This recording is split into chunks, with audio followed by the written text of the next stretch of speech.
సృజన తిన్నావారా? లేదు, ఇప్పుడు వండుకొని తింటా. అందరికీ నమస్కారం. సుజనా తిన్నావారాకి స్వాగతం.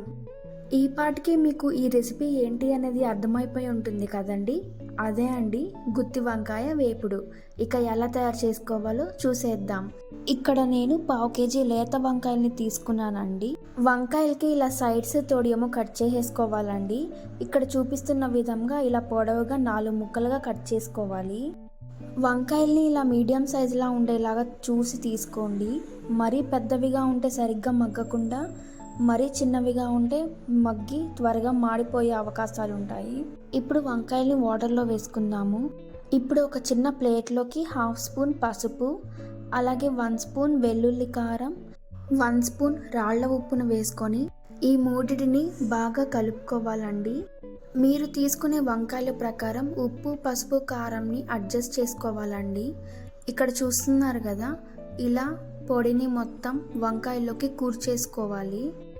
ఇప్పుడు స్టవ్ మీద ఒక కడాయిని పెట్టుకొని 1 స్పూన్ ఆవదం వేసుకోండి. ఆవదం లేని వారు 2 స్పూన్స్ నార్మల్ ఆయిల్ని వేసుకోవచ్చు. నేను ఇక్కడ 1 స్పూన్ ఆవదం అలాగే 1 స్పూన్ నార్మల్ కుకింగ్ ఆయిల్ని వేసుకున్నాను. ఇప్పుడు వంకాయలన్నిటిని ఇందులోకి వేసేసుకుందాము. ఆవదం వేయడం వల్ల టేస్ట్ బాగుంటుందండి. మూత ఇలా కొంచెం లోతుగా ఉండేలాగా చూసి తీసుకోండి.